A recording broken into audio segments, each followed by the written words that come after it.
Lok Bharati education society తరపున నిత్యావసర సరుకులను జిల్లా ప్రోగ్రాం అధికారి నేషనల్ హెల్త్ మిషన్ వంశీకృష్ణ అందించారు. ఈ సందర్భంగా వంశీకృష్ణ మాట్లాడుతూ బేల పిహెచ్సి పరిధిలో మొత్తంగా 23 మంది క్షయ వ్యాధిగ్రస్తులు ఉన్నారని తెలిపారు. క్షయ వ్యాధిగ్రస్తులకు మంచి పోషక పదార్థాలు అందజేయాలనే ఉద్దేశంతో లోక్ భారతి ఎడ్యుకేషన్ సొసైటీ స్వచ్ఛంద సంస్థ సహకారంతో ప్రతి నెల నిత్యావసర సరుకులు 6 నెలల పాటు వ్యాధిగ్రస్తులకు అందజేయడం జరుగుతుందని పేర్కొన్నారు. క్షయ వ్యాధిగ్రస్తులు ఎలాంటి ఆందోళన చెందకుండా పోషక పదార్థాలను తీసుకుని ఆరోగ్యంగా ఉండాలని వారు ఆకాంక్షించారు. ఈ కార్యక్రమంలో పిఎస్సి సిబ్బంది తదితరులు పాల్గొన్నారు.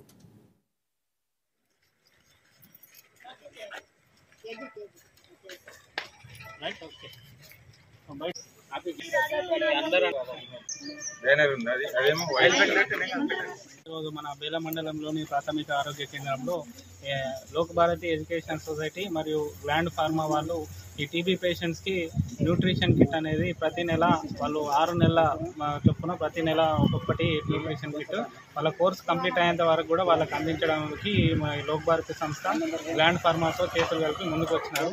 సో అందులో భాగంగా మనకు నా పిఎస్సి పరిధిలో మొత్తం 23 టీబీ పేషెంట్లకు గాను ప్రతి ఒక్కరికి ప్రతి నెల ఈ పోషన్ కిట్స్ అనేవి వాళ్ళకి అందించడం జరుగుతుంది. సో అందులో భాగంగా ఈ పోషన్ కిట్స్ వాళ్ళు టీబీ పేషెంట్స్ ప్రతి నెల ఉపయోగించుకొని వాళ్ళ ఆహారాన్ని పెంపొందించుకొని ఇమ్యూనిటీ పెంపొందించుకుంటే ఈ ఆహారం తీసుకోవడం వల్ల వాళ్ళకు వచ్చిన టీబీ ఇన్ఫెక్షన్ని 6 నెలల్లో కూడా పూర్తిగా నయం చేసుకునే ఆస్కారం ఉంది. కాబట్టి సో ఈ ప్రభుత్వము వీళ్ళతో ఇంటిగ్రేట్ అయ్యి సో ఈ లోక్ భారతి సంస్థ మరియు గ్లాండ్ ఫార్మా వాళ్ళు ముందుకు వచ్చేసి ఈ పోషన్ కిట్స్ అనేది అందరికీ ఇవ్వడం జరుగుతుంది.